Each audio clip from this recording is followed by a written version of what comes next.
to the world. Subscribe now to the Hot 97 YouTube channel. It's Ebro in the Morning with Laura Stiles and Rosenberg. Ebro, Laura Rosenberg on the mayor campaign interview trail.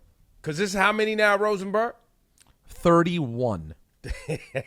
102. Now, today's mayoral candidate, Shaun Donovan, has a extensive political resume, working for Bloomberg, Barack Obama. Who else, Mr. Donovan? Well, the most important folks I've worked for are the people of New York. I grew up in this city, and I started 30 years ago working on homelessness and housing with folks like Bishop Johnny Ray Youngblood, with organizations in the Bronx like Nos Quedamos and Mid-Bronx Desperados. So I worked at the citywide and national level, but I've also worked in communities across this city that have been really, really hard hit this past year. So let's start there with homelessness and housing, because I think this says that your last job, you were the 40th director, you worked for from till 2014, you worked for the United States Secretary of Housing and Urban Development, correct? That is correct. And you were also in from 04 to 09 under Bloomberg, the New York City Department of Housing Preservation and Development, correct? Correct. So what is the goddamn problem? How come we can't get this homelessness crisis and affordable housing thing under control? Well, Ebro, first thing I would say is this is the thing that got me started in public service. I grew up in this city in the 70s and 80s, and I know folks can't see it. I see your Yankees cap, lifelong Yankees fan, went to the 77 World Series, but I saw the South Bronx literally crumbling to the ground in those years, and that was what lit a fire in me to get started working on behalf of the city. So I started volunteering in a homeless shelter. I went to work for the National Coalition for the Homeless, came back to New York and started working with a nonprofit to rebuild those neighborhoods I'd seen burning as a kid. And look, the problem we have is not that homelessness is an impossible problem to solve. The problem is we haven't taken the right approach in this city. Folks should know that when I led this strategy for President Obama, we dramatically reduced homelessness around the country. We cut street homelessness and family homelessness by about a quarter. And where we really got the money we needed, and an assist, I will tell you, from Michelle Obama, we ended veteran homelessness in more than 80 cities and states. Not reduced it, but ended it. And we could do that here if we had the right approach. And give me some more detail, because we're headed, some candidates come up here and they say great things. Yep. And on this show, we need detail. Like, what does that mean? What has to happen? What are we going to sacrifice? What are the tough things that we have to do to fix this? Because this is something that, conservatives, progressives, everybody's talking about. Everybody's blaming de Blasio or blaming this one and blaming that one. People even blame the guy you worked for, Bloomberg, for the deals that he cut with big real estate companies that caused some of this, issues and obstacles. What are these details? How are we going to do it? So, Ebro, you're absolutely right. Most people talk the talk on this. And my point is I've actually walked the walk. And let me tell you exactly how we do it. The first big problem is we have an approach in this city where we think we're going to solve homelessness with homeless programs. This is not just a problem of shelter. It's not just a problem of a roof over somebody's head. What we need to do is bring every piece of the solution together, because at the end of the day, this is also a mental health problem. It's a substance abuse problem. It's a criminal justice problem. So the first thing that we do is we create, and we did this around the country, the cities where it really solved homelessness started with this. It's called coordinated entry. What does that mean? That means that every time somebody leaves the mental health wing of one of our public hospitals, every time somebody leaves Rikers, we have a coordinated process in place where that person gets directed immediately to what's called supportive housing, the housing and the services that they need, rather than falling through the cracks and ending up on the streets. That's what's happening right now. The second thing we need is to stop putting a big Band-Aid on it with shelters and hotels and invest in housing that actually solves the problem, right? This is how you make progress. You build housing, individual units, not these mass shelters where people don't feel safe, and you connect them to the medical care, to the substance abuse counseling, to the job training, all the pieces you need to solve the problem. And here's the crazy thing. You asked about what we need to sacrifice.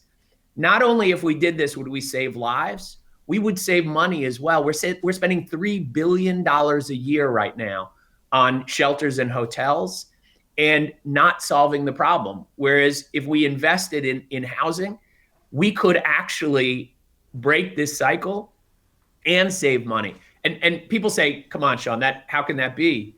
Think about it. When somebody's sleeping on our streets, where do they get their health care? In emergency rooms. Do you know how much we spend per prisoner per year at Rikers right now? It's over $400,000 a year. And so if you could really reorient the system, bring every single city agency that touches this problem of homelessness together, that's what we did in the Obama administration. I led that strategy. I led that group. We could actually end homelessness and have money to invest in our communities in a way that would be profoundly different.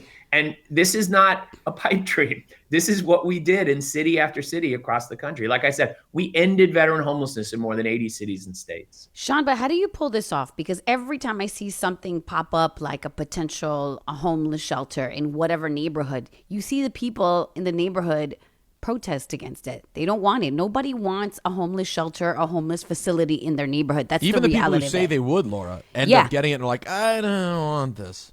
We've seen it. You're exactly right. And the NIMBY problem, look, I for 30 years, I've been going to community board meetings, meeting with tenant leaders. I've been protected by the police at community board meetings for exactly this reason, because at the end of the day, people can talk about it, but you have to really make sure that everybody is doing their fair share. Look, part of the problem, and you know this, for too long, we've been asking Black and brown communities in New York to take all the homeless shelters, drug treatment facilities. Yep. We have to start with making sure every neighborhood is doing its part. This is why when the Upper West Side fought back against one hotel in their community, yes.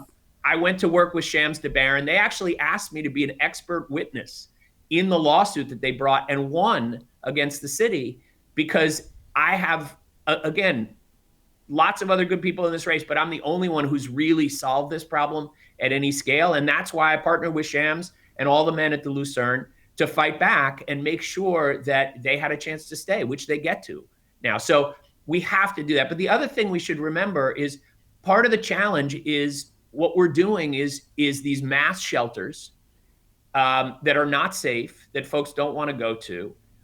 We're having these temporary hotels without the services. When you actually invest in supportive housing, which is the solution, what you end up doing is creating good neighbors too. And I've heard this again and again. Folks fight against supportive housing, and then once it's placed in communities, folks say, "Wow, I didn't even know this was here," because it's so well run. You just have to get the right partners, the right nonprofit organizations to be able to work with you as well. Do we have some of those small facilities now in the city? I've heard about them, but I don't know. I don't know if anybody's telling that story adequately. Well, it's interesting, Ebro. We invented supportive housing in New York. But we've fallen behind other places. We were the innovator. We were the first folks to do it. It's now been replicated across the country. We've shown that it saves lives and it saves money. But the problem is you need a mayor that rolls up their sleeve. The hard part about this is getting all of government to work together, to actually break down the silos, to coordinate and work together. This is why on day one, when I got named to Obama's cabinet as housing secretary, I went and saw the health secretary. I went and saw the veterans secretary. I went and saw the labor secretary and said, we need your help. And we brought together this interagency council and we got it done. And you got to be willing to break some eggs. You got to move money out of the budgets of the criminal justice system You got to move money out of emergency rooms into creating housing. And that's where you need somebody who's actually walked the walk on this, not just talk the talk. So I saw an article in the New York Times the other day about a PAC that your father started, and essentially he was able to give you a large sum of money, donate $1 million through this PAC. And I'll say that I was sort of surprised by his honest response when being asked about it, which was basically, I feel like my son's in a situation where he's behind McGuire financially. He's not going to be able to make enough noise. So this is a way I've found to give him money. Can you tell us about the backlash because of that and the sentiment that you have regarding your father providing that money? Well, let me just start with, I love my dad, and I am deeply proud of what he's done. His story is like so many other millions of New Yorkers. He was an immigrant. He grew up in Costa Rica and Lima, Peru. He came to this city in search of opportunity.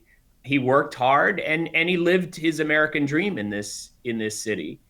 And, you know, that's who he is. That's his story. It's part of the reason why I love the city, because I feel like I owe so much to his being able to come here and build opportunity for me and my family. I will also say, we take the rules absolutely seriously. We cannot coordinate and talk to him about that. That is a separate effort from the campaign that we're running. And what I can say is that because of the opportunity I got from New York and that he had, that was part of what made me want to go and do the things that I've done. Look, let's be clear. I saw around me, even as he was finding opportunity here as an immigrant, so many other immigrants, particularly Black and brown immigrants, who didn't have the same opportunity. And that's why I dedicated my life to working on housing and homelessness, to working in the communities that we've talked about. You talk about racial equity and social justice. I'm looking at your website right now, and you talk about a chief equity officer.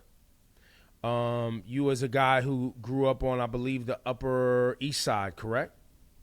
Live in Brooklyn now, but I did grow up in Manhattan. Yep. In Manhattan.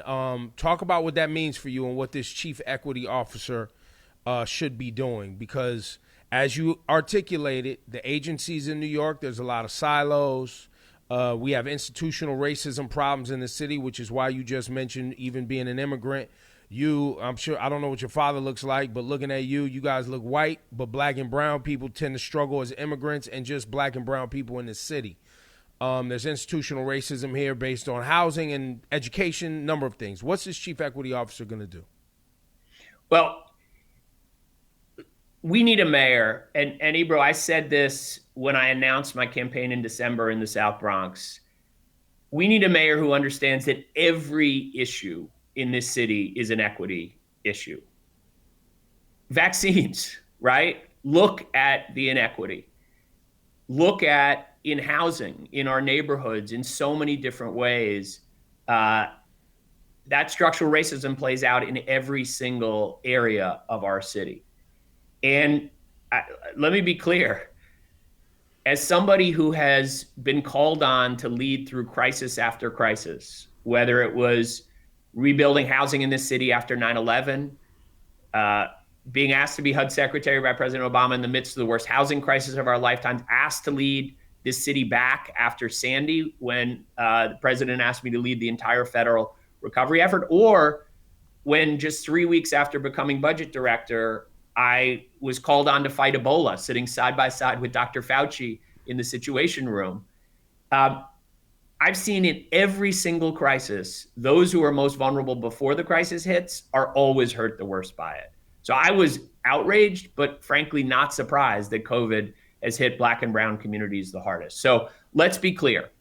Every issue the city comes up against is an equity issue. That's why we need a chief equity officer sitting side by side with the mayor in City Hall. We've never had that before in this city. A chief equity officer reports directly to the mayor and has the authority to look at every agency, every issue, make sure we are actually measuring how they're impacting Black and brown people, and to be able to move money, to adjust the way the city is responding to do that. So that's one. But we also need equity policies that will fundamentally change the game in this city. And I want to point to two specific things that I think are especially powerful. One is, and look, this is part of the reason when I went into housing to begin with, you all know that racism is built into our neighborhoods because of redlining, because of housing policies that the government put in place last century and that live on today in the discrimination that we see. So housing for me is at the root of this, and how we structure our neighborhoods. That's why I'm going to lead with something I call 15-minute neighborhoods. Well, what's a 15-minute neighborhood? Well, if you live in a wealthy neighborhood, you know what it is. You know that within 15 minutes of your front door, you can find a great public school for your kids. You can find the healthcare that you need to get a vaccine, to get a COVID test. You have a great job for your family, or you have transportation that gets you there quickly, and you access have things to grocery and produce. Exactly. Fresh food. You got a park your kids can play in. These are all the things that lead to the underlying health disparities that cause the disproportionate death rates around COVID. So we need to restructure the way we plan our city to do that, because you know what? What's the single most important thing that we need to know about how you can predict the life chances of a child in New York City, even the life expectancy? It's their zip code. And that is fundamentally wrong. We should not be able to predict a kid's life chances by the zip code they grow up in. And if we change the way we plan our city around 15-minute neighborhoods, that would be powerful. So the other thing I would say, though, is we know that the disparities in wealth are a fundamental driver of racial inequality, right? Let's be clear. We talk, some of the candidates are talking about universal basic income and other things, but fundamentally we know white families have 10 times the wealth of Black families, 8 times the wealth of Latino families. And I have a proposal building on Senator Cory Booker's baby bonds proposal. I call it equity bonds, that would make sure every kid born in this city gets $1,000 put into an account when they're born. And every year, depending on their income, up to $2,000 more.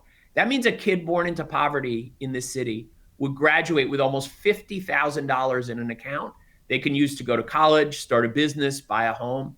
And that wealth building is something that is fundamental to changing the inequality in our city. And I learned that going back 30 years ago, helping build Nehemiah homes, more than 5,000 Nehemiah homes with Bishop Johnny Ray Youngblood and others in Brownsville and East New York and the South Bronx. That was a powerful lesson that I would bring as mayor to try to make sure that every kid has a chance to succeed in this city. Governor Phil Murphy just passed something similar in Jersey, right, where kids born into a certain income bracket get an equity bond. So this is becoming a trend. And this is something that I guess, can voters trust that this could happen right away? Because a lot of these, a lot of voters, we're voting based on proposals of candidates.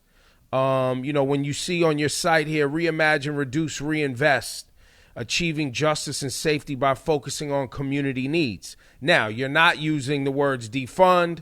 You don't use the words NYPD on your site, because clearly those are trigger words and polarizing words for a lot of people. But I do read here where you want to make sure that police are focused on crimes, not mental health. You want to make sure police are focused on dealing with getting guns off the street, not, breaking up a fight between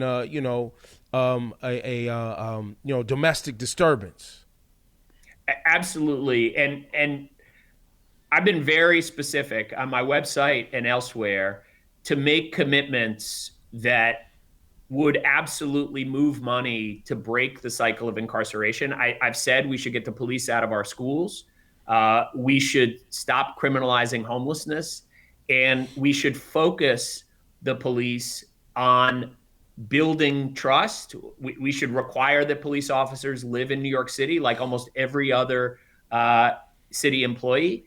But I've also been very specific, Ebro, that we need to move money to where it's going to make a difference. So I've said within 2 years of taking office, I would move $500 million per year to community-based programs. And by the end of my first term, I would get to $3 billion, fully 20% of our whole criminal justice budget. But I think you are so right to focus on these are plans. How do New Yorkers actually trust what we're saying? Well, let me tell you this.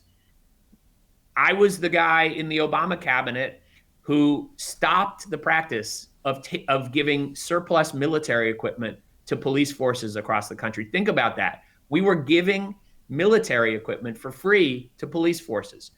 One of the reasons that we've militarized the response to the protests last summer was exactly that problem, right? When I was housing commissioner in the city, I started a landmark program where we actually gave housing vouchers to folks coming out of Rikers. And I took a lot of crap for it. People said to me, how can you be giving criminals housing resources that we could go give to other people? After a year, Ebro, the results were dramatic. 95% of those folks were stably housed, getting back to work, hadn't reoffended. It was so successful that 40 other cities around the country replicated that program. So think about if we took the more than $400,000 per prisoner per year we're spending and invested it in our communities, we could break the cycle of incarceration, close Rikers, and really put justice into our criminal justice system. But also, I guess we would have to, you working for Bloomberg, there was a lot of, real estate investment made in New York City, and people believed that there was a lot of kickback and a lot of things that helped big real estate people take advantage of New York City. How would you address that? Well, first and foremost, we should be leading with the organizations and the work that actually benefits everyone and create what I would call equitable growth, right? What do I mean by that? Well, go to Brook Avenue in the South Bronx to Villa Verde, where I announced my campaign. That is the most healthy, sustainable, beautiful, affordable housing in the country. And how did we build it? We partnered with community leaders, the community board, asked them what they wanted that housing to look like, what they wanted in their homes and in their community. And that's what we've got the best designers from around the world to come and partner with us to do that. And guess what? They have a health clinic on the ground floor. They have gardens and fruit trees growing on the roofs that the kids at Villa Verde pick when they get home from school and eat for dinner at night. Those are the kinds of partnerships you can build when you actually focus on nonprofits and communities. Same thing with the work that I did with East Brooklyn congregations. We built over 5,000 deeply affordable homes. Most folks bought them as a first home moving out of public housing. You go back today, 30 years later from when they first started buying them, it has changed their life, right? You talk about gentrification. The single most important thing you can do to stop somebody getting gentrified out of their neighborhood is give them a stake in their neighborhood. Let them own their homes and build community wealth, build individual wealth that allows them, that makes sure, frankly, the revitalization of their communities doesn't happen to them, but happens with them and for them. Those are the kinds of efforts that I started working on 30 years ago and that I worked on as housing commissioner in this city. Last question before we have to let you go. Let's talk more deeply about the NYPD, which I believe has a lot of white supremacists, white men running through there, and women who are aligned with white supremacy overtly. And even the union endorsed Donald Trump this past cycle, which was unprecedented because I don't believe the NYPD union had endorsed a president ever in history. Where do you stand on who the police commissioner will be? Will it be a civilian or someone from in the ranks? And how are you going to deal with this reoccurring problem of the NYPD being unchecked and basically holding much of city politicians and us making progress hostage? So, Ebro, I have said before, I will say today, I would appoint the first commissioner of color for the police in the history of this city. I think it is absolutely critical that we fundamentally change the game. And I got to say, not just as a cabinet member for President Obama and Vice President, now President Biden, for all 8 years. But as a New Yorker, I found Pat Lynch going on the Republican convention and saying what he said, one of the most outrageous acts of racism and bias that I have seen. And I want to be clear, I have stood up again and again to fight against racism and intolerance. I was the guy who gave real teeth to the Fair Housing Act of 1968 in my role as HUD Secretary. I don't know if you know this. When Donald Trump still had a Twitter account, he was attacking my work by saying we were trying to destroy the suburbs by letting Black and brown people live wherever they choose. Yeah. So I called him out again and again on those racist comments. And I would not tolerate, as mayor, white supremacy or racism in our police force. We absolutely need to create real accountability, real transparency. We need to make sure that our police reflect our communities, live in our communities. And that's what look, again, folks talk the talk on this. I worked with mayors around the country as part of the 21st Century Policing Task Force, took away military equipment from police forces, partnered to give housing. I was the one who got rid of the rule that said if you had criminal justice system involvement, you can't live in public housing. We got rid of that 3 strikes rule when I was HUD secretary. We banned the box, is what they call it, when I was budget director, making sure that we didn't ask whether folks had a history of involvement with the criminal justice system when we were hiring in the federal government. We gotta fundamentally change the approach on policing. But as I said at the beginning of the show, we need a mayor who understands that equity touches every single issue that the mayor deals with every single day. Shaun Donovan, Shaun for NYC. Thank you for coming on the program. It was a pleasure to hear your detail too, man. You know, a lot of candidates, they don't have the details. Seems like you have a pretty solid plan, and we appreciate your time. Good luck, man. Thank you, Ebro. Thank you, Laura. Thank you, Rosenberg. I am the man with the plan. Go to ShaunForNYC.com and find out about it. So thank you. It's great to be on. Shaun. Take care, man. Appreciate you, man.